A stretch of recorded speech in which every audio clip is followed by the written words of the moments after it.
ఇప్పుడు మీరు చాలా చేస్తున్నారు హడిల్స్, అంటే సినిమాకి సంబంధించి యాజ్ అ ప్రొడ్యూసర్గా మీరు అనుకున్న దానికంటే కూడా చాలా హెవీ బడ్జెట్స్కి వెళ్ళిపోయారు అనేది ఒక మాట.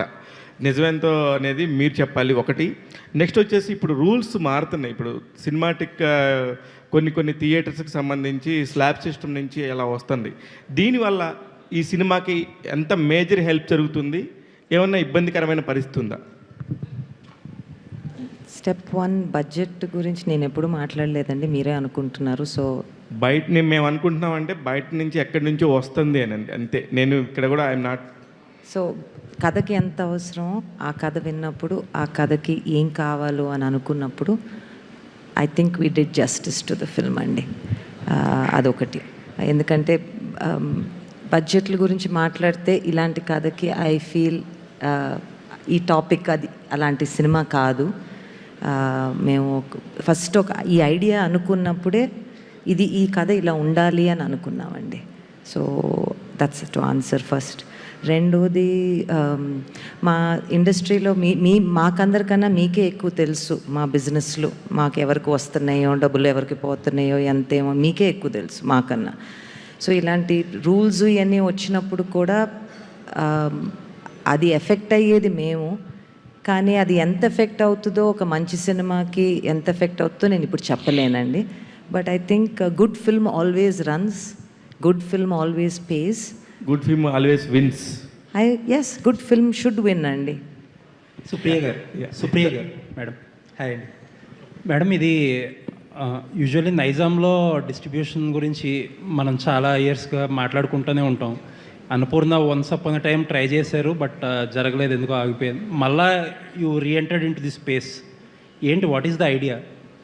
ఏం లేదండి, ఇప్పుడు అంటే ఎప్పుడో ఒక భూతద్దంలో చూపిస్తారు. ఒక సినిమా చేస్తే మన సినిమా రిలీజ్ అవ్వనివ్వరు, ఇవన్నీ భూతద్దంలో ఒక నేరేటివ్ వచ్చింది, విచ్ అప్పుడు the industry is like that. బయట ప్రపంచానికి మనం ఇక్కడ మన కష్టాలు ఏంటో ఎక్కువ తెలీదు. మన ఇండస్ట్రీలో what we have to go through అనేది. ఎప్పుడు డిస్ట్రిబ్యూషన్లో మేము కృష్ణాలోను, వైజాగ్లోను, అన్నపూర్ణ ఎప్పుడు డిస్ట్రిబ్యూషన్లో ఉన్నారు. అలానే నైజాంలో కూడా మేము మత్తు వదలరా అనే సినిమా ఒకసారి చేసాం. మధ్యలో అప్పుడప్పుడు చిన్న సినిమాలు చేస్తూనే ఉన్నామండి. సో డిస్ట్రిబ్యూషన్గా అది కొత్త అని నేను అనుకోవట్లేదు, కొంచెం న్యూస్గా మాత్రం బయటకు వచ్చినట్టు ఉంది. బట్ అంటే మీరు న్యూస్ వచ్చింది, పీపుల్ వేర్ టాకింగ్ అబౌట్ అగ్రెసివ్గా చేస్తారు, బిగ్ ప్రొడ్యూసర్స్ అందరూ మీ దగ్గరకు వస్తారు, రకరకాలు మాట్లాడారు కదా. అటువంటి అట్మాస్ఫియర్లో మీ సినిమాని మీరే కాకుండా సునీల్ గారు చేయడంలో ఉద్దేశం ఏంటి? అండ్ ఈ సినిమాకి సునీల్ గారు నాతో పాటు కలిసిన ప్రొడ్యూసర్. అదే, బట్ డిస్ట్రిబ్యూషన్ వేరే కదా, బిజినెస్ కదా.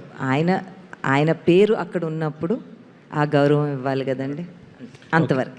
శేష్ గారు ఇక్కడ సార్, మామూలుగా ఇప్పుడు పెద్ద సినిమాలు చేస్తున్నప్పుడు కూడా, పాన్ ఇండియా ఫిల్మ్ అనుకున్నప్పుడు కూడా ఒకే లాంగ్వేజ్లో తీసి దాన్ని రకరకాలుగా చేస్తారు. డెకాయిడ్ మాత్రం వెరీ స్పెషల్, 2 లాంగ్వేజెస్లో మస్ట్గా షూట్ చేశారనేది వచ్చింది సార్. ఎవరిదే సార్ ఐడియా, ఎందుకు అలా చేయాల్సి వచ్చింది? Very good, super. శేష్ గారు, ఇది సపోజ్ టు రిలీజ్ దురంధర్ మీద కదా, ప్లస్ ఇప్పుడు మనకి టైం కూడా దొరికింది. మీరు ఏప్రిల్ 10th వస్తున్నారు. Still we are in chasing mode. So what is the lag? And promotions కూడా మీరు ఇప్పుడే మృణాలను తీసుకురాగలిగారు. ఈ పాటికే ఇంకా ప్రమోషన్ బాగా చేసి ఉండాల్సింది.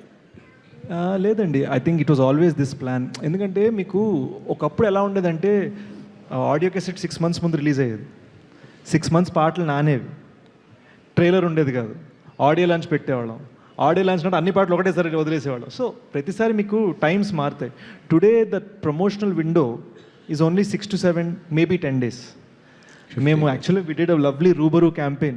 వీ వెంట్ వరంగల్ వెళ్ళాం, తిరుపతి వెళ్ళాం. సో ఫస్ట్ మేము టౌన్స్ అవన్నీ కూడా టచ్ చేసాం మేము. అండ్